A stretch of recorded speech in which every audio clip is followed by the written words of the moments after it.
Everybody, thanks for choosing this session and amongst some of your other choices. As Jenny said, I'm going to talk about the Sustainable Development Goals, although I'll now just call them SDGs from now on rather than give them their full name.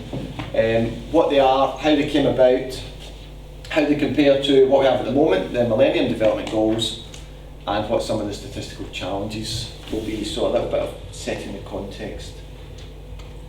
Okay, I've done that slide, what they are, what makes them different. There they are. I expect you to be able to read all of this, but basically just to highlight that there's a lot of them. They cover issues such as no poverty, no hunger, gender equality, peace and justice. So there's a lot of them. That's them all with their full names. Again, I don't expect you to read all of them. I do have some slides that I will expect you to read, but this isn't one of them. It was just, again, just to kind of highlight the scope of the goals, how many there are. And it is actually worth maybe just picking a couple and just looking at the language around some of them. So number 2 is not just end hunger, but it's end hunger, achieve food security and improve nutrition and promote sustainable agriculture. So there's a lot in there, and look at sort of numbers 15 and 16. Promoting peaceful and inclusive societies for sustainable development, provide access to justice for all, and build effective, accountable and inclusive institutions at all levels. So, I mean, there's an awful lot in these. The scope of them is absolutely enormous. Specifically what they are, there are 17 goals and 169 targets that aim to eradicate extreme poverty and put the world on the path to sustainable development by 2030. So it's effectively how we manage progress in international development. A huge task for that obviously will be making the communication of the goals, making them easy to understand. So they've kind of grouped the 17 goals and 169 targets broadly under the 5 Ps of people, planet, prosperity, peace, and all delivered through partnership. So I don't expect to remember all the goals and the targets or anything, but if you remember the 5 Ps, that would be excellent.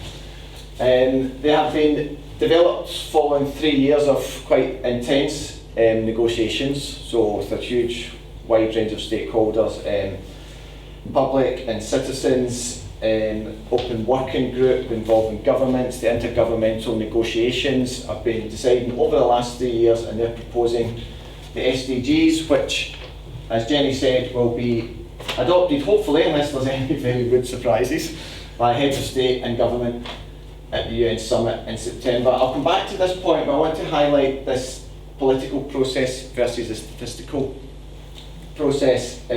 Developing the goals has very much been a political process, and it's very much been saying these are the goals and targets that we want to be able to measure progress in international development, rather than here's what we can measure from a statistical point of view, so therefore your goals and targets will need to be these. So the UN Stats Commissioner very consciously kind of stood back for the first couple of years of negotiation and said, tell us what it is you want, and then we'll go ahead and tell you if and how or how not we will measure it. And they are to replace the Millennium Development Goals, which expire at the end of this year. And I know some of you are asking what the Millennium Development Goals are, so there they are. They look almost quite small and quaint by comparison. So they are, the Millennium Development Goals are the kind of 8 international development goals that we have at the moment for measuring progress in international development. They were agreed in 2000, and it's maybe worth just taking a minute or two to read them out, just to sort of help you with the context for those of you that are not familiar with this field.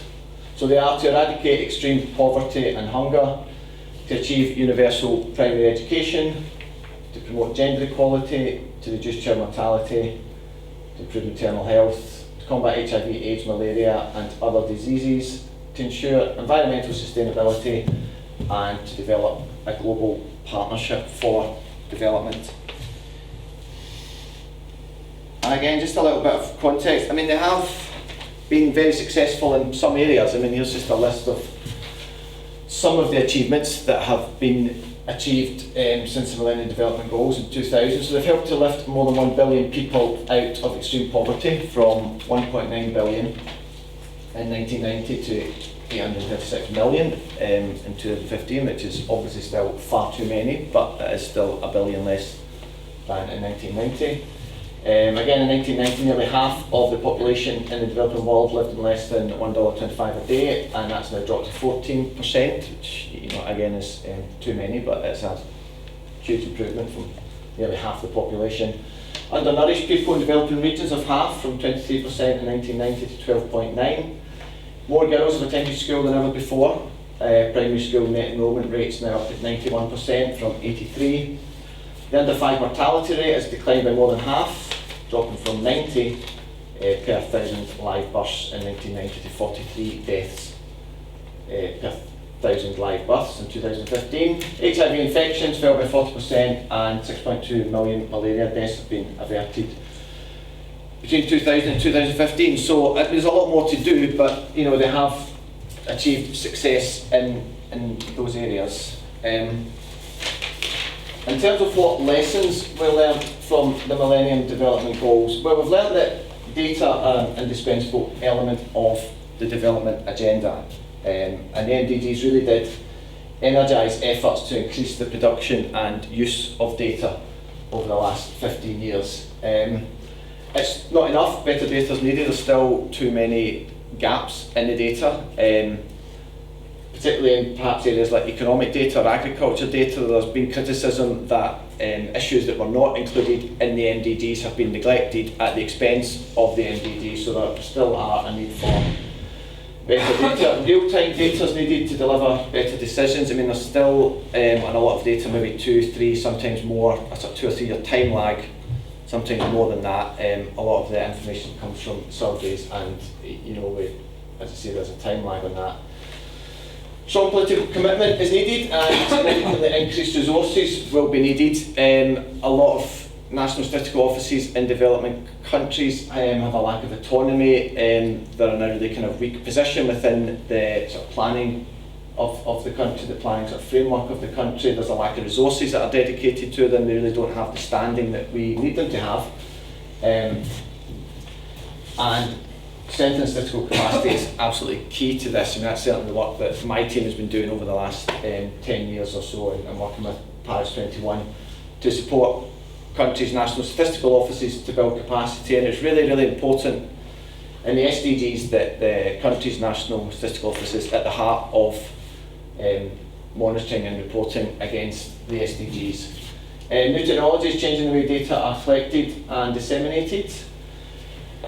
We need to promote open, easily accessible data, and data literacy is key. No surprises to anybody in this audience that and again, sort of global standards are necessary to ensure comparability and to support the collection of statistics and to support national systems. Integrated national systems are key as well. A lot of developing countries, the National Stats Office is not well coordinated with line ministries. So there has been progress. There's a lot more to do. So what makes SDGs different? Well, they are universal, they're for everyone. Again, one of the criticisms of the SDGs was a kind of top-down process where the SDGs were kind of given to developing countries. All countries are now expected to report against SDGs. They'll be signed off, as we say, by all countries at the end of this month. They're much more comprehensive. Even if you just remember the colour diagrams, there's much more in them. So they're bringing together poverty eradication with climate, environment protection. They're also integrating peace and justice and governance and rule of law and women and girls and economic growth, urbanisation, resilience to shocks. I mean, I could go on, but they're really, really comprehensive, which obviously brings significant challenges. This leave no one behind is a really key statement that came out of the process to generate the SDGs, where the high-level panel report was really clear. It said no target should be considered met unless it's met by all segments of society. So we need to be able to disaggregate all indicators by sex, age, disability, ethnicity, location. So that's a massive challenge as well, but they've been really clear that a target's not met unless it's met for everyone, which is a fantastic principle. And we need to modernise development finance. We need a new approach required to implement the SDGs, so it's not just about aid. We need to include all sources of financing, including domestic taxation, private finance. Okay. So how will we measure them?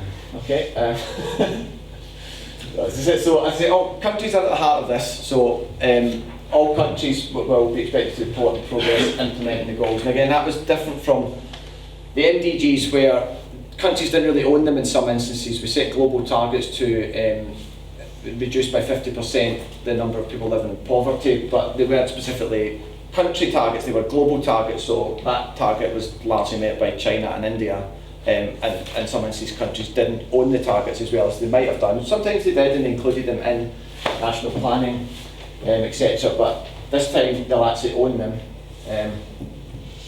You'll have spotted the comedy typo here because I said this. There actually were approximately 200 global indicators, because you'll notice I've said approximately 100 and then said of the. Anyway, well, looking at the moment to try and develop, so there's going to be sort of 4 levels to this: global indicators, and then regional, national, and thematic. So what the UNSC are doing at the moment is trying to develop a list of what we think will be 200 global indicators. And they've been assessing them for feasibility and suitability and relevance. And of the 150 global indicators that there are actually data for, at the moment only 25% of them are assessed as easily feasible, where the data is available and methodology exists. 50% is assessed as being feasible with strong effort, and 25% assessed as difficult even with strong effort. So big challenges. So how are we going to solve it? Well, we need a revolution.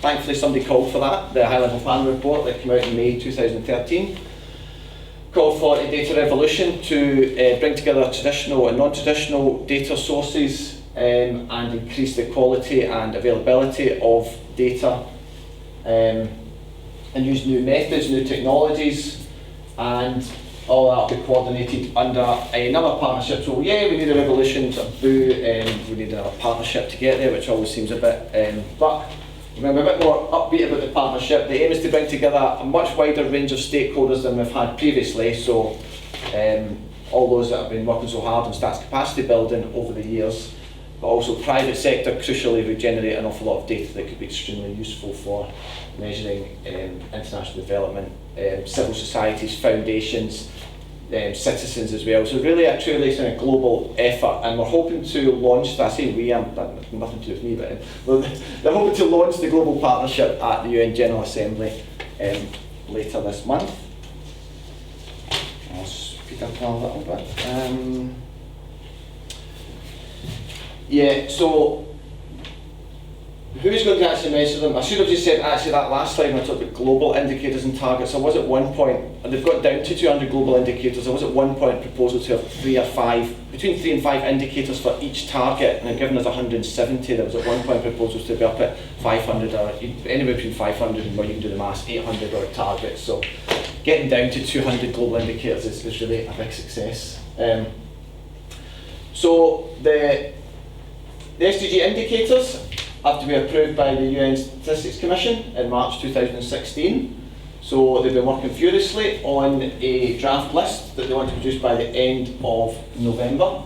And they set up an interagency and expert group on SDG indicators in May to help them with this process, to help think about the methodology and to suggest appropriate indicators. Members of the IGSDG are 28 countries, including the UK, so ONS are on that. Glenn Everett sits in that group. John Pullinger, as I'm sure most of you or all of you know, is chair of the UN Statistics Commission. I think the UK is really well placed in these discussions. As I say, progress will be regularly monitored through a high-level political forum anchored in the UN, but involving all actors, and we want to measure progress at global, regional, national and thematic level. And the ONS will report on UK's progress against globally agreed indicators, and they've been leading a sort of GSS-wide consultation on the proposed framework. I'm sure some of you will have been involved in that, and it's a workshop on the 7th of October. Nearly there. So what next? Apart from all the statistical stuff that happens next, a massive part of this is about communication and getting the message out and really communicating the goals. So there's an awful lot of work being put to that at the moment. So before we can implement them, we must make them known. The SDG Summit, as we said, is at the end of this month, where they'll be approved. Coldplay, Beyonce and Ed Sheeran are singing in Central Park, if that floats your boat, to promote them.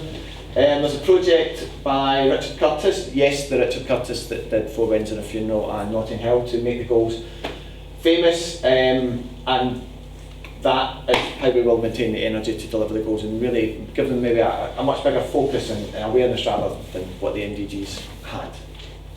And that, I think, is brilliant. Right. Okay, thank you very much.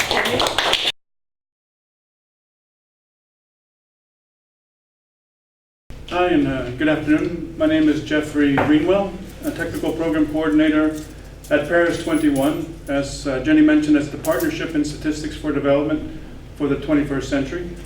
It's a partnership in statistics. Speaking of partnerships, or new partnerships, we're an old partnership, I guess, sort of following up on the MAPS, the Marrakesh Action Plan for Statistics, and well, part of that movement in terms of improving statistical systems. And as Kenny mentioned, I guess our predominant area of work and our area that we focus in is helping statistical systems in developing countries develop plans and we call them national strategies for development of statistics. So we focus mostly with national statistics offices and strengthening them and strengthening capacity, hopefully, and planning for measurement. And so we have a strong interest, of course, in the SDGs, the Sustainable Development Goals, because of the measurement challenge that they will obviously present to national statistical offices.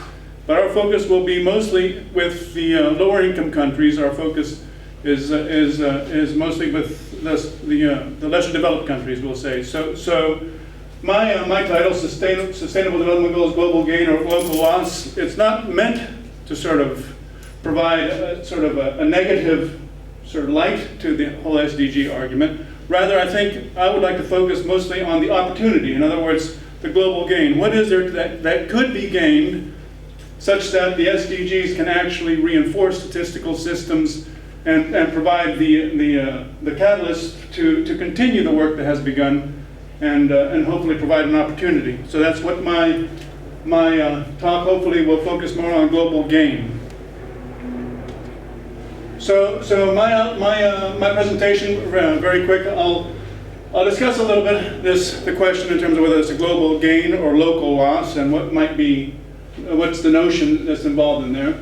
But I want to look at this also in terms of the specifically how does the source data that is available now, particularly in lower income countries, satisfy the need currently for informing the Sustainable Development Goals. What is the likelihood that suddenly in 2016 we go from the MDGs, we ramp up to the SDGs, a whole new series of 169 indicators. Countries are probably not ready. There are no baselines. So how will we approach these problems, particularly among the lower income countries?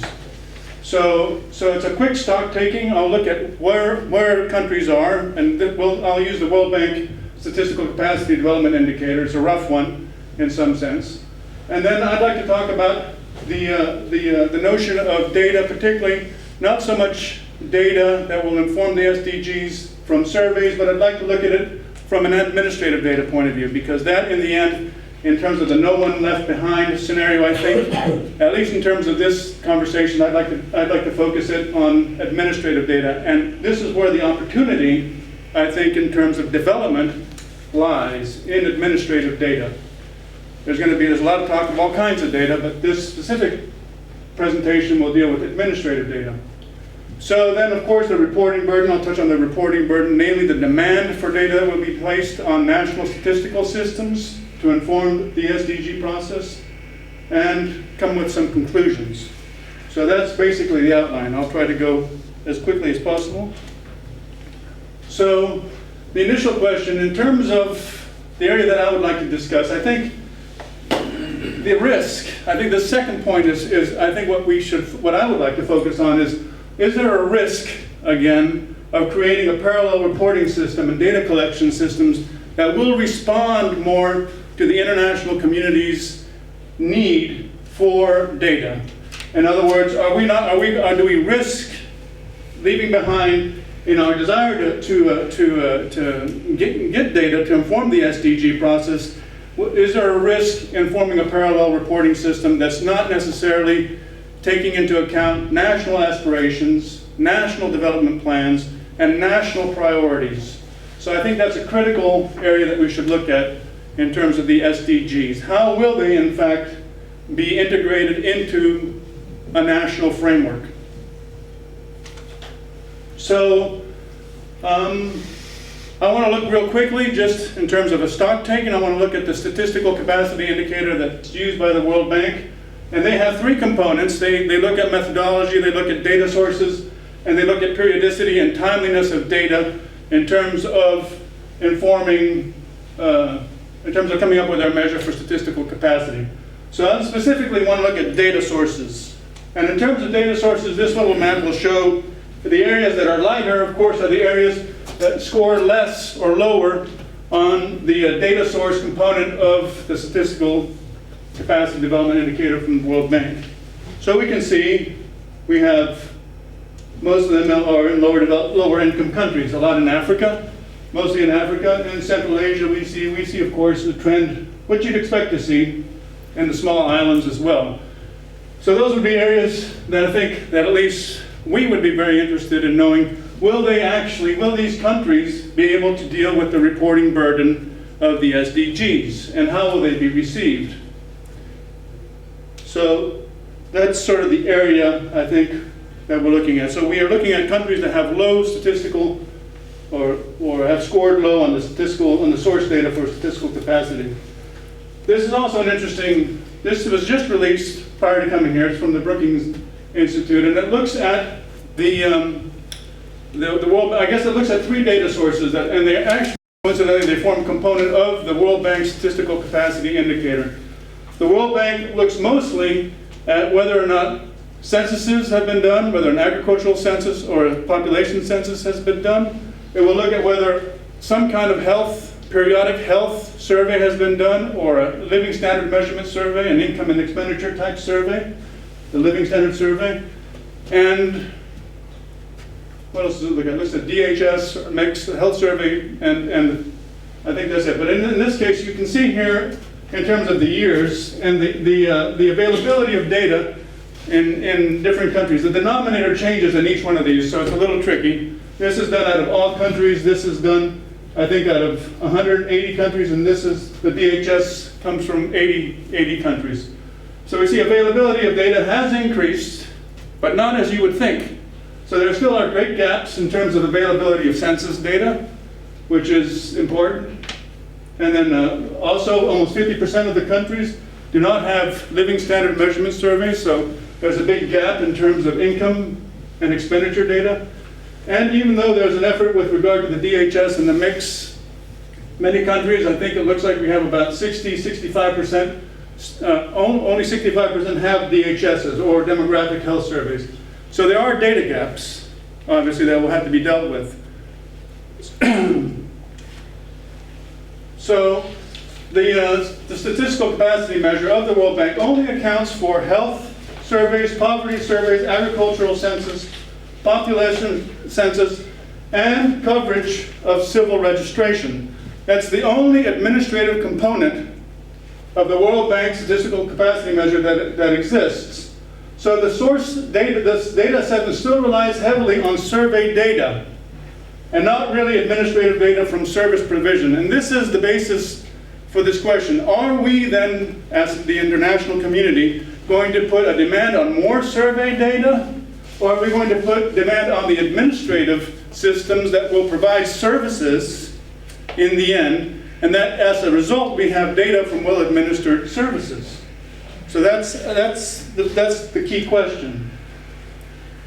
So administrative, in my view, I guess you would have to, these administrative data are the result of well-administered health systems with good health information management systems, well-administered civil registration systems, well-administered education systems where you have enrollment information in the education system. So if we were to put the emphasis on these as development data, as opposed to the current trend, which has been in survey data, that's the opportunity I think that we might be able to capitalize on. So one thing to keep in mind here, this is also from ODI, this shows the relative cost and inefficiency of survey data per person. So here we have approximately someplace in between $36 and $7.60 for various countries. Let's just say, take a midpoint around $20 per person to survey them, whereas a sample whereas in a registration system, administrative system, tracking people through an administrative system, say a health information system, is far less. You could say, maybe take a midpoint at 60 cents. So in a survey, for example, let's just take a representative survey where we're drawing, say, 10,000 households, say 6 persons per household in the developing country context. 60,000 persons here at about $20 per person is $1.2 million, which is about what a survey will cost, and on average, at least in my experience. It's not outrageous to say a survey will cost you $1.2, $1.5 million, depending upon how representative you want it. But if we were to take that equivalent investment and invest it into a health system or an education system, $1.2 million at 60 cents per person would cover 2 million people. So you're talking about relatively 2 million people being served through administrative systems versus 60,000 people being interviewed about their services. So this is where the importance, in my view, comes in. We're investing that what you would put in a survey into an administrative system. You're actually servicing you're actually providing the service that is required. So in terms of the no one left behind, it would seem to me that would be an area that would be a likely candidate for better investment, or the opportunity that the SDGs would present for developing administrative systems. So this is, in terms of reporting burden, this is, I think, a good quote, and I'll read it just because I think it's probably very well stated. So, donor behavior can undermine coordinated country-led data collection, namely administrative systems, in my view. But frustrated by the lack of domestically generated data, donors and NGOs commission surveys that answer their monitoring and evaluation questions at a time that works for their budget cycle. This can come at the expense of domestic statistical capacity, as staff from NSOs are frequently hired to do the surveying on a consultancy basis, hence undermining the already stretched capacity of NSOs. So that's the risk. I think that restates the risk of the reporting burden that will be placed on national statistical offices to provide data. So what are some aspects of the risk that could happen? National statistical offices will become survey shops. They will simply implement surveys for international organizations, as they have done, and continue to do so, and neglect areas where their real constituency lies, namely monitoring the national development plans and creating the administrative systems that would respond and provide data for and provide the services to reach their constituencies. So we can expect there are going to be numerous reporting forms that will be sent to NSOs. There'll be a reporting burden. There'll be survey burdens. And so this is a very likely scenario that we should expect with the SDGs. Don't know why that graph is in there. Real quickly, I'll try to go real quickly. Let's just look at this. We have a little system where we're going to be tracking the SDGs. So as Kenny mentioned, we have the different 3-tier level of the SDGs. We have 7, I think these are ones. What were the tiers again, Kenny, you mentioned? Global, regional, national, and thematic. Well, those are the four areas. The T1 means the data is easily available. Tier 2, I think, means that it's available with a bit of effort, yes. But the tier 3 is not available unless considerable. Yeah.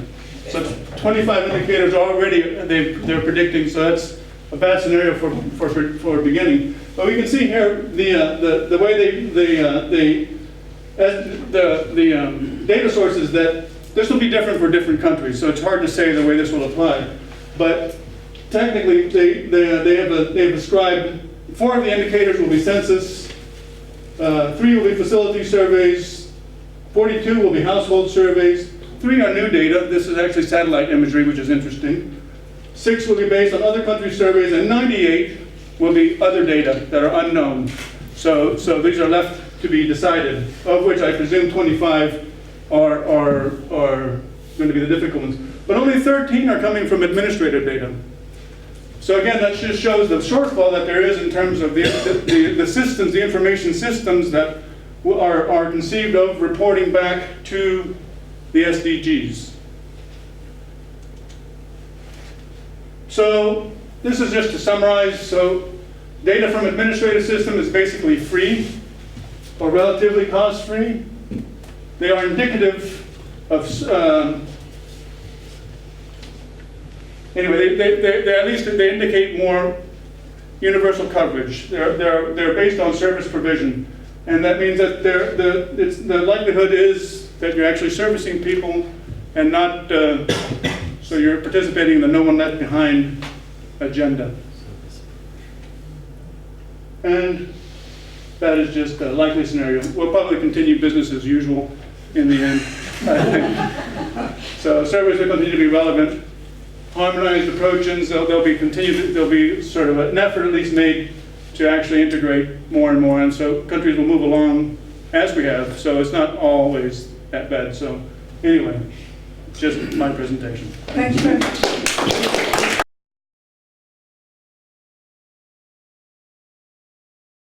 Thank you very much for being here. It's nice to be here. I thought I'd start by explaining what I'm trying to do in this talk, then give you an example of the kind of things that I'm talking about, and then look at the challenges that I think there are. So what I wanted to look at are the challenges that are faced in trying to reach the SDGs, so not in terms of measuring them, but in terms of reaching them. So what research needs to be done on the ground to identify what action needs to take place, and what programs need to be implemented by NGOs or governments to help alleviate poverty, look at food security and all of the other SDGs. So what evidence do we need to take action, and looking at what are specific programs and policies that NGOs or organisations are implementing, are they working?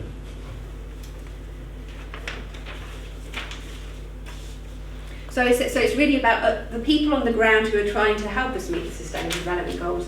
What do they need? What are their challenges? And in particular, I want to look at the statistical challenges, obviously because we're in an RSS meeting, and what's the contribution of modern statistical methods. And one reason I think this is important is that I think there are a lot of statistical challenges, but I don't think, maybe other than in the health sector, that there are lots of statisticians working in this area. There are lots of economists, and there's nothing wrong with that, as I know there's some economists in the room, but I also think statisticians can contribute quite a lot to some of these things. And as has been said, the SDGs relate to all of us in all situations, but again, as it's the International Development Working Group, I'm sort of looking at those, the most vulnerable people in sort of the LDCs, the least developed countries. So the kinds of questions that people want to address, so NGOs, say like Oxfam, or research institutes, international institutes want to address, are the same questions that we all face in all kinds of things of how many individuals are there, or people, so how many people are there living in poverty, how many children are there living on the street, and NGOs and organisations need that to sort of identify where they need to implement programmes, where they need to do things. People also want to know how things are changing through time. So, for example, there's many early warning systems, like the famine early warning system, which integrates lots of different information about food security and climate and population to sort of see where people might be in danger of famine. And of course, people also want to monitor, NGOs want to monitor any programs that they're implementing to see how they're going about getting on. And also people might want to just be monitoring the situation, like the refugee crisis. We want to see what's happening, sort of to help inform what actions might need to take place. And finally, this is an area where there's a lot of work being going on. We also want to be able to know things like what actually works, what policies, what practices actually work, and understand why they work. And clearly that's the role of research, in many cases to understand why something works. But NGOs and governments also want to know what policies work. And so all of these questions we want to be able to answer, and I think there are statistical challenges in trying to meet all of them. So I just want to give an example, which is not of a picture because it's sort of something I know about, but of course there's many, many examples, and I just think it illustrates some of the problems that are faced by organisations. So this is an example in Zimbabwe. There was land reform, particularly in 2000, where a lot of white farmers were removed from their farms, and the area was given to subsistence communities, subsistence farmers to farm the land instead. Now there's some evidence that that's worked quite well in some places, but I'm talking about a particular area in the southeast, where it's a very kind of marginal area for agriculture. This is the Save Valley, very marginal for agriculture. People were put there who didn't know a lot about farming that particular land. It had also been trashed by cotton farming previously, and also by a lot of cattle ranching. But in the same area there's also a very large nature conservancy, which is managed by a number of groups, which is packed full of wildlife, very important environmentally for biodiversity, a lot of rhinos, a lot of elephants, and lots of other wildlife as well. So you've got these poor rural communities struggling to have enough food for their families, but right next to them, enclosed by a big fence, is all this wonderful protein sources for them. So of course, as we would all do, there's some conflict between these two things, and in fact people were taking down fences to use them as snares and poaching the wildlife. In addition, there are actually too many elephants in this place at the time as well, which was trashing their habitats. So you've kind of got this area where you've got a conflict between the natural resources and people's livelihoods. You've got environmental issues as well.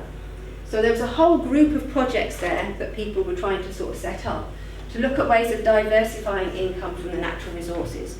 So in particular, finding ways to have community co-management of the wildlife resources, so that the local communities can work with the other people who work in the Wildlife Conservancy, so that they all gain some of the food from, say, they can take some of the game themselves, they can have non-timber forest products such as honey and things. Poaching is to be reduced. Other farming mechanisms are also introduced in that area. And also the wildlife is to be restocked, so you've got a better environmental situation. Ecotourism was also planned there, and some game hunting as well. So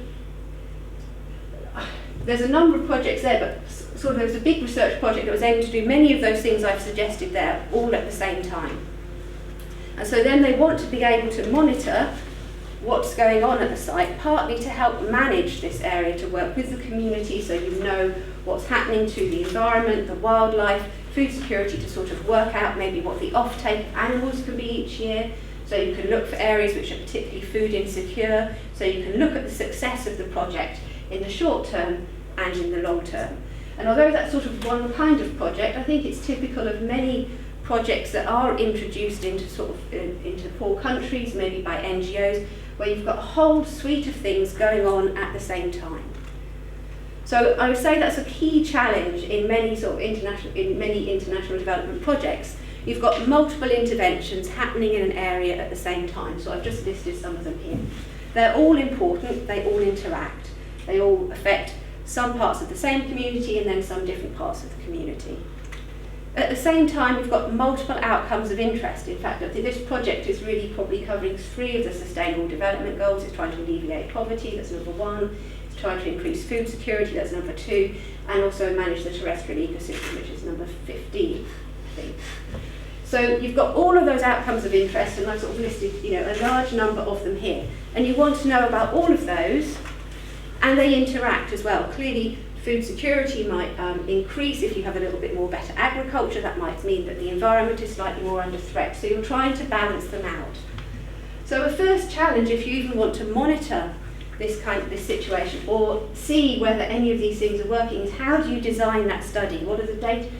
How might you design the way you introduce the interventions to see what's going on? How might you design data collection strategies, and what kind of analyses might you be able to do to understand what's going on? That's sort of a very broad level challenge. More specifically, there might be particular measurement difficulties. Often the things that you're interested in might relate to quite complex concepts. So you often hear about sort of making people more resilient. We talked about sustainability, obviously, with the SDGs.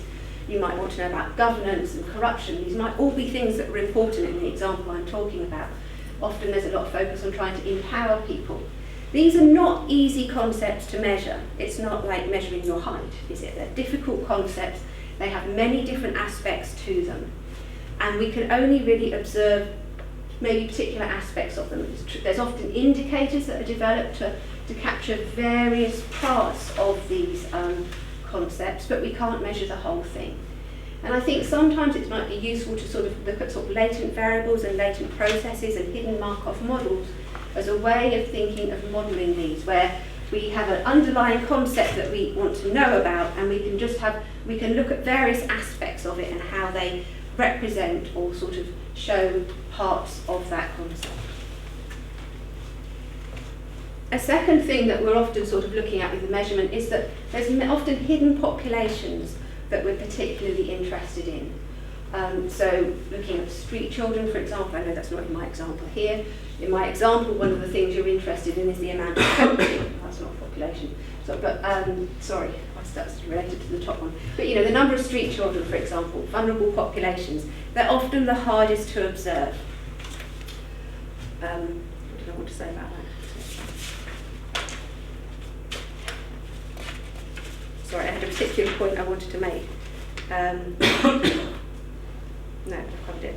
Okay, so the vulnerable populations are often the ones that are not on the lists. They're not the people that we have information about. But these are the ones, if we're not wanting to leave people behind, these are the ones that we have to be able to measure. So I think there are many sort of special sampling and analytical methods that need to be introduced there. There was recently, I think last year in Significance, there was an article about measuring global slavery and also about measuring the number of people killed in Syria in the conflict, and they were using mark recapture methods. Those kind of ideas, adaptive sampling methods, and all sorts of sampling strategies and analysis might be useful in helping to deal with these hidden populations and how we might be able to measure them. Another challenge is we often are looking at multiple data sources. So in the example I was talking about, or many other things, there may be many different bits of information we need to understand what's going on. So in the example I was talking about, we might want to know about the habitat, we want to know about animal populations, we want to know about the number who are food insecure, we want to know about rainfall, we want to know about how different parts are governed. There's all sorts of issues that we want to know about, and we have to look at all different sources, many different sources of data to give us that information. Often there's very little budget to go and collect more data, so we use a lot of secondary data, which is obviously collected for other purposes. They might often be on very different spatial and temporal scales to the scale at which we need something as well. And there might be gaps and populations omitted. So there's a really big question in international development about how you reconcile these different data sources and bring them together. And we know there's a lot of big work being done in the UK about how we integrate different sorts of sets of data in the healthcare sector and looking at things at different scales. And I think that's sort of an area that's becoming quite important in international development, especially when you talk to people and there's much more eagerness to be more open with your data. I think that's great, but often the data aren't on the same scale, so you're going to have these problems as data becomes more available that you've got to sort of reconcile and join it together. I don't want to say much about big data because everyone talks about big data, but there is an increasing use of technology and a recognition that people can use mobile phones as a way, and SMS messages, all kinds of ways of getting extra data and learning about what's going on. This is probably going to change the way that official statistics is used and how this other data can be integrated with it. But there are, as we know, lots of questions about this data. What do they represent? Again, the vulnerable populations are probably going to be the ones that are excluded from the system. They're the least likely to have access to the technology. So again, we have to have concerns about that in sort of when we're thinking about how this might be used in the future. And we know that there are lots of biases with this data, partly because not everybody has them, and of course the people who do respond or send information might not be the people we necessarily want to hear from always. So much work is needed before this data can be used, but I'm also really highlighting it because of these vulnerable populations might still fall outside the system, and I think we have to be careful. My last point on multiple data sources is that when I talk about different data sources, this can also include expert and community knowledge. That's often used at the moment. There's a whole area of work called participatory statistics where people talk with the community and use the knowledge from that to help maybe inform sampling frames. But more generally, I think we want to think about how we can incorporate this information on an equal footing in complex situations. There's been quite a lot of work already, people using Bayesian belief networks and Bayesian decision theory to do some of this. So Bayesian decision theory, there's a nice example called Parfish, where people work with local fishermen to use the information that they have about catch sustainability and fish stock, linked with other information from more regular surveys. They integrate that information. But there's not a lot. And in particular, it sort of feels like the Bayesian framework is just crying out to be used in this situation. We have all these elicitation tools that provide ways of incorporating, expert opinion. Are there ways we can take that to incorporate local and expert knowledge so that we are using all of this data together, so it's not just the voice that shouts loudest that gets heard? And more generally, I say that graphical statistical modelling provides a mechanism for dealing with many of these complex problems we're talking about. So the final sort of area I want to look at is causality and attribution. If you're making interventions, you obviously want to know if they have any effect. There's a really big drive in international development, as there is in a lot of governments all round, to have evidence to back up what you're doing. Evidence that an intervention works and that it's cost effective. In international development, there are some areas where experiments, randomised controlled trials are being done, for example by this Poverty Action Lab. And some NGOs, project evaluations and impact assessments are set up in a way that it makes it relatively straightforward to look at causality, but they're often on quite small problems. The example I gave at the beginning, that's not a randomised controlled trial. Obviously it's much more complex. And so there are many challenges where RCTs are not possible, but you still want to learn about causality. You want to know what's working in the humanitarian sector. Billions of money is spent on intervention, and I think I heard a statistic that last year somebody said last year about 37 impact assessments in total on all sorts of areas of humanitarian action. There's a real demand for this, and I said there's lots of economists working in this area in international development. We know there's lots of statisticians looking at RCTs and looking at causality, but not, to my knowledge, in so much in the area of international development. And I think that's an area where statisticians could contribute to this. All the sorts of questions: how do you design the studies, data collection and analysis strategies? I think there's probably a lot from statistics that can contribute to that, and lots more research. Actually, that's a point I want to make. I'm not saying we have all the answers to these questions. I think in many cases we don't. I think there's research that's needed to answer them. It's not just a case of us going out there and teaching what we already know, and that will solve the problems. So finally, just a couple of comments. I think that there are many challenging problems in international development where sophisticated sort of statistical methods might be required. That doesn't mean that you can't get simple outputs. I've had quite a lot of discussions with people where they say, well, we don't want you to do a complicated analysis because we don't want a complex answer. But we have to be really clear to separate out the message from the method. They're really different, but I think people get really confused about those two things. So I think that's important. We don't want to scare, people get scared as soon as you start talking about something complex, but the message and the method are different things. And finally, this isn't quite worded the way I wanted here, but as I was just sort of saying, I think it's not a case that we know the answers to all of this in a case of capacity building. It's a case of us still learning how to do these things. And this is clearly something that's interdisciplinary. It needs lots of different people working on it together, not just people in the UK and Western sort of better, richer countries, but it needs to be a sort of concerted effort from many different organisations and groups to learn how to do this. So that's probably it for now. Please. I think it would have been quite useful to have a look back at the Millennium Development Goals and find out which of those were successful, and then whether having the goal contributed to that success. Because it seemed like the poverty goal was solved itself, and it had nothing to do with the fact that the goal was set. So, and then looking at the reasons why the ones that succeeded and that they were related to a goal, that might give you an indication of how you can work on the next set of goals. So, Jeff, would you like to? Yeah, I mean, I think that's absolutely right. And I think maybe as Fiona said, probably evaluation as a field, certainly for international development, has really come on in the last maybe 5 years or so. So I think probably going back to 2000 when the Millennium Development Goals were set, there probably wasn't that thinking of how are we actually going to be able to evaluate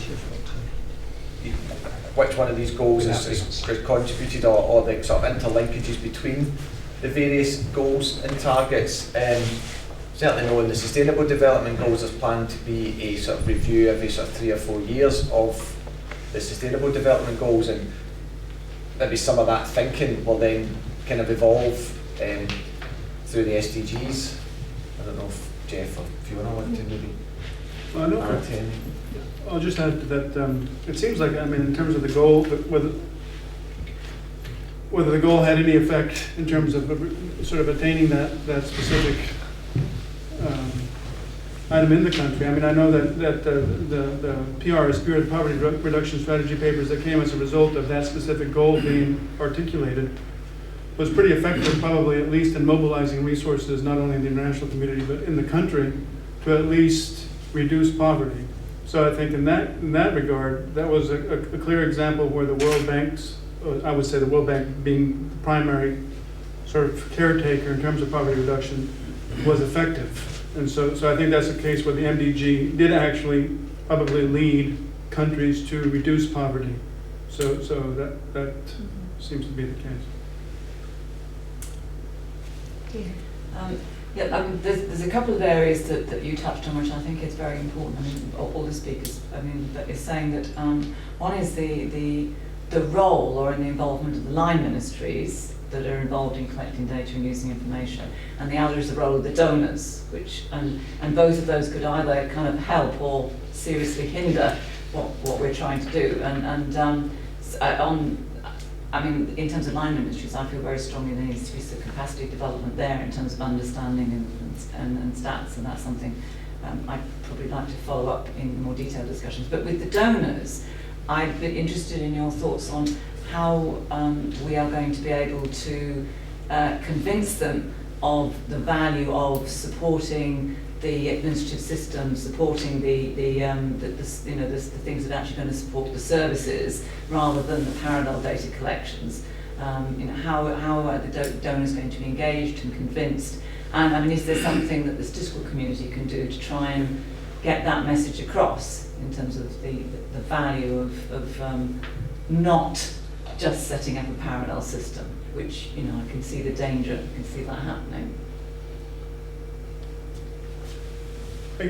I guess it's a quick response. I mean, I didn't want, I guess in terms of the presentation, it might have been just for the style a little bit alarmist, but the truth, I mean, this wasn't intended at all. I mean, the truth is that there already, I mean, there are efforts and there's sort of basket funds, and I mean, donors are talking about it in the country, and so there are attempts. It's not as if it's sort of a hopeless type of situation. They know that there are instances where it does work. Was obviously, but in terms of sectoral development, you'll have key donors that are focused on specific sectors, and they're moving things along pretty well. And there's a strong emphasis, say, in the health sector and health aid to develop health information systems that will be reporting back health data. And then so there it becomes more, I think, something also which wasn't touched on, sort of the politics within the country, namely is there a rivalry between the National Statistics Office and then reporting systems that are in a sector that they might be seen as being competing with each other, or maybe making one irrelevant or not. So there's that issue to work on. So it's not only an issue of the donor coordination. I think it's also sort of a political thing within the country. But it is being done. I mean, in some cases. So. Yeah, I mean, I think you're right. I think it is obviously one of the biggest challenges that we face. I think there have been examples where it's worked quite well, and certainly in Rwanda it's worked well, the kind of basket fund approach where donors have printed the basket fund, and Rwanda have now kind of implemented the first national strategy, they're developing the second, and they've increased data production, data dissemination. And I think the key document here is the national strategies, and trying to get all actors within the system to coordinate around a national strategy and implement that national strategy. But I'm not suggesting it's an easy thing to do, but there is hopefully mechanisms in place that can help incentivise donors to coordinate behind a national statistics plan. I mean, it occurs to me, if I can exploit my position as chair, it does occur to me, as Geoff and then Fiona were talking, that there's an opportunity for making more effective use of an amount of funding for data by investing in administrative systems and not recreating surveys, and then actually using some of the funds that frees up to develop other methodologies for reaching the hard to reach populations and so on, the vulnerable groups that Fiona was talking about, where administrative system, well, probably neither national surveys nor administrative systems will reach. You also start to touch on also what Fiona discussed in terms of reconciling data, because you'll have different sources of data. You have some, yes. So that's also a big issue that comes up. But so. I will continue from this because the 2 points that I did from the last presentation were basically big data problem. That's the one which I think that's a real concern, that now everyone is there's a big hype among big data, and that, I think that's basically in many talks what you hear about the data, that's kind of like a solution to everything. Yes. And that's it is not. It's definitely not. But it's actually, I think it's making the things worse in the sense that what you just said, that yes. Once we have a lot of data, we start to be interested in the things that we have a lot of data of. And at the same time, now what you said, that we have to actually interpret information from different sources, and that's from human perspective, but also from the conservation perspective. So basically, what I'm working at the moment is Arctic Sea areas. So very similar problems, that there's a huge change in exploitation and transportation of oil, for example, in Arctic Sea happening. But we don't know almost anything about the biodiversity in there. And we are actually, the thing we need to work with is basically integration of different data sources. And I think, yeah, the methodology I find most useful is basically the use-based methodology, because that's the coherent way to actually do the integration. But I think there's a huge demand on that kind of models. And I think for the statistics community also, it's a challenge also to jump to these big heterogeneous data sets, because that's also requires more time to actually go through all the data manipulation and all of that stuff. So it's I'm not so sure how many can do that, but yeah. Kind of like a lengthy speech from my side. But that's, yeah. Thank you. On the same more or topic? less. Okay. It seems to me that we're going to have to make data work much harder than it has in the past. I think one of the problems in the past is that we've had survey programs and census programs, and we've produced a few tables from these and published them, but the data have never really been formally used very much. And to answer the kinds of questions that the SDGs pose, which is, are we reaching everybody? Are we reaching everybody when we want to reach them? Are we having the right impact upon them? We're going to have to ask much harder questions, which means we're going to have to use much better and potentially more sophisticated forms of analysis. And this will require some investment in infrastructure.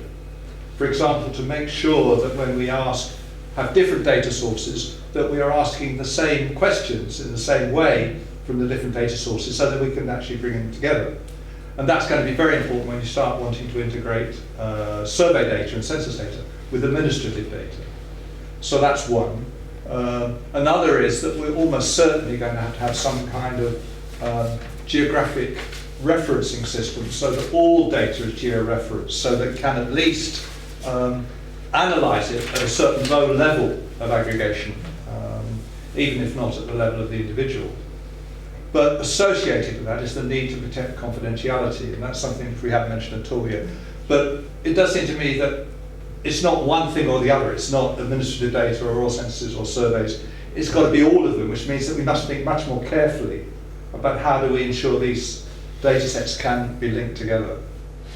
Just to say on that last point, I've been talking to a few people sort of in the international development community, and a few of them have really emphasised their concern about confidentiality, that they feel, I don't know who it's aimed at this, but they sort of say they feel there's been a lot of development groups that may be so keen on getting the data that the confidentiality issue's not really on the agenda at the moment, Sure. and they feel it's something that's becoming more important and should be emphasised. But somebody I was speaking to said they felt it's a bit of a niche interest in development, but it's possibly something, given that there's so much thought about it in the UK and other countries, it seems there must be a lot of lessons and ideas that could be shared or learned or brought across some way. Ian, and then?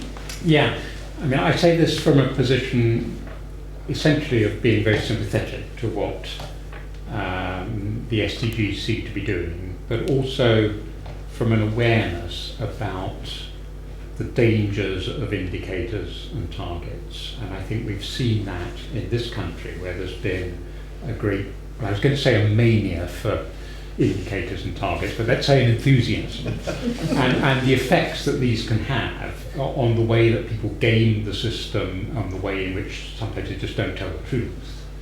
And I suppose my concern is not only will these targets and the choice of the indicators and the targets that are associated with them lead, as Geoff says, to a distortion of the way the data are collected, but also there will be a distortion in terms of the quality of the data, but also the quality of the administration which will be generating the data. In other words, that they will lead national governments to adopt particular policies which may not be the best policies, particularly if there's money attached in some way or other. If the funding agencies start to say, we're going to give you money for this if you meet that target. And I just wonder whether I'm sure these are things that have been discussed, but I'd be interested in your views on them.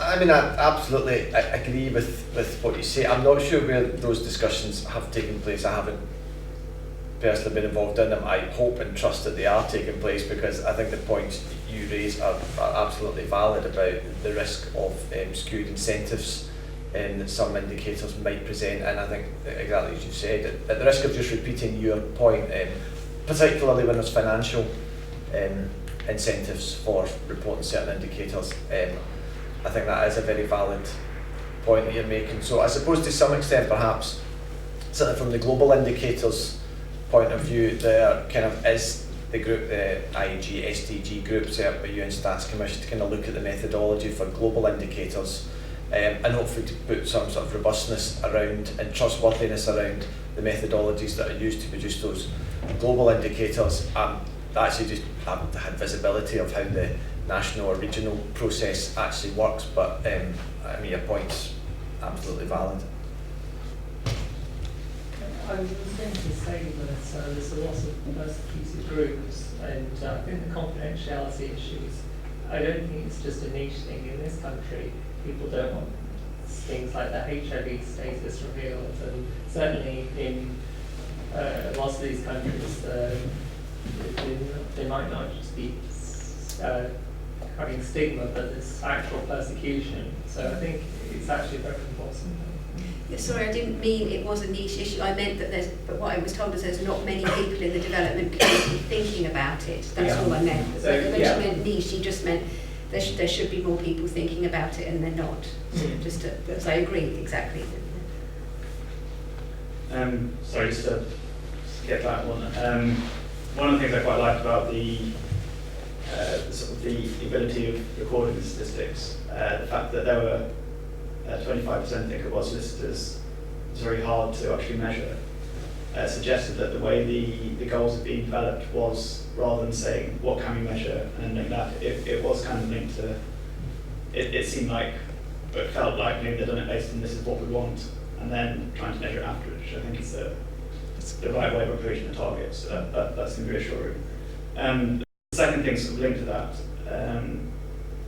just sort of as an example with sort of medical or disease-based targets. Is it better if you sort of focus on certain diseases and try and sort of deal with or eradicate them, almost like what's happened with Ebola recently? Is that I don't know much about this area. Is it better to target specific areas, as these goals seem to have done, and say, I think with the Millennium ones it was malaria and HIV, were those two targeted? TB, sorry. And is that more effective than going for improving sort of healthcare and then measuring what the impact of that is on different disease afterwards? Sorry.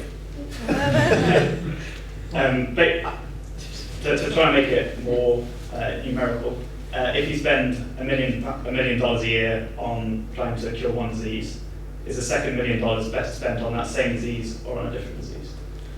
Is that known? Is that something which is considered when coming up with goals? I might ask Dina, because being our health expert. Obviously, it's very important you have certain conditions which actually are, and diseases which are very sort of major, and you want to tackle them. But there are major problems when you actually have to say, oh, this is the one we want to tackle, HIV, which links into this sort of donors focusing on one thing, because you then actually get a lot of money, a disproportionate amount of money going into parallel systems. And then that actually disadvantages all the other diseases. So it actually has a detrimental effect on some of the other diseases. So if you can have it in an integrated way, where people are working together and saying, okay, well, here's our priority, but what you're actually doing is you're collecting the data, you're doing it in a way that is consistent with what we're doing with the other diseases, then that money's used effectively for that major disease, and it has some beneficial effect on the other diseases, because you've actually put money into the information systems as a whole. So it's the way it's handled, and if it's a parallel system, it has a very negative effect on the rest of the health system, and it has to be this working together to make, and with consistency of data and definitions and approaches, then that money will actually benefit the others. Sorry, would you? No, I'm certainly not going to add to that. That's a much better answer than I could have given. I was just to pick up on the first point where you asked about the process for developing indicators, and as I said, it was a political process that said this is what we want to measure. And there was some criticism of the MDGs in this regard, because the MDGs, initially there was a document, the Millennium Declaration, that was wider than what the MDGs became, and did have some of the aspects such as peace and security and governance, but there was a kind of feeling that, well, we can't measure them and we can't measure them now, so therefore those indicators and targets never actually appeared in the MDG framework. Whereas what they're saying in the SDGs is, this is what we want to measure, and even if we don't have all the indicators in the data now, there is an understanding that over the next 15 years there will be efforts to produce and to be able to measure some of the targets that don't have good data at the moment. So new indicators will be developed over the next 15 years to actually be able to report against, well, the framework in all its full comprehensiveness. So, you know, watch this space. But yeah, it's a very different approach this time.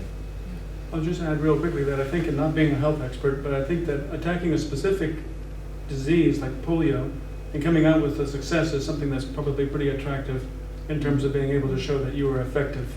And I think even more so than reducing poverty, I think with a disease you could probably say we stamped it out and we eradicated it. And that's a nice thing to put up, you know. But it does, I think it does, you're exactly right. It does mobilize a lot of money, like the Global Fund has a ton of money, and how effective it was in mobilizing, and you know, dollar per disease, I mean, in terms of reducing burden, I don't know. But it did set up a lot of competition for those funds and provided perverse incentives and all these other things. But nonetheless, you don't want it to be too negative because it's approaching diseases and eradicating. Good, thank you very much. Any last point that anybody would like to raise? Yes, please. Sorry, I think the problem with measuring the indicator, MDG indicator. In Africa now, you know we have the global indicators. But in Africa, all those global indicators are not measurable in Africa. So I don't know are they doing anything towards that direction that developing countries, because they don't have all the infrastructures to measure all these indicators. Are there things that they can come up with on the level of developing countries based on their infrastructures so that they can easily measure? Are you getting what they can easily measure the indicator based on their infrastructure? Like UK now. UK have better infrastructure in capturing data compared to Nigeria. Are you getting what I'm saying? So what I'm saying now is this, you know, when all the MDGs now, the global indicators now, like me, I'm the environmental statisticians. The goal 7 is a sustainable environment. Now, most of the time to capture our data is very, very difficult because you don't have the facilities. Most of the time, you don't have. So, well, most of the time when they request from international body for us to supply them data, because you don't have the equipment to measure those things, and the indicators that it's too complex for Africa, for Nigerians. So what I'm saying is, maybe if there are experts here that can pass the information down to them, that if they are coming up with any indicator, let them come to the level of Africa, developing countries, that easily we can measure it with the available facilities in each country. Do you get my information? Yes. Yeah. No. I mean, again, I think you know you're absolutely right in what you say. This is one of the main challenges, and I think one of the differences in the process now for the SDGs rather than the MDGs is the MDGs was exactly that. It was a top-down process that said these are global targets, and at some point they were kind of handed to countries who said, oh well, we never signed up to this and we can't measure them. And the difference in the process now in the SDGs is that they are agreed and approved by all countries and are signed by all member states. So that will have some greater level of ownership for the SDGs. I fully take your point that most countries, most developing countries are throwing their hands up in horror here and saying, you know, we just cannot measure this, we don't have the resources, we don't have the infrastructure, we don't have such a strong national system or line ministries that allow us to do that. So and I think that is well accepted now, and there will have to be more resources given to national statistical offices. As to how quickly that will move, I don't really have a timescale for that, but the principle is absolutely as you outlined. But I will say this, and this is not to challenge you, I will say that I think it's a mistake to say that Africa is now not able to manage data and is not able. There's been a lot of progress made. And I can name many examples. It's not just a monolith. You have Rwanda. Rwanda has made incredible leaps in terms of being able to measure indicators and being able to collect data and process data and sort of assert its right over the data agenda. Ethiopia has made great strides. South Africa, of course, is a leader on the continent that has great progress in terms of data. Botswana in certain areas has done okay. I mean, so you have certain areas and expertise that's already being built. So I think there's more vibrant sort of data community in Africa than I think we should sort of not expect. So I mean, we should expect that there will be more, and there are difficulties, but I think there's a lot more optimism coming out of Africa these days than I would think.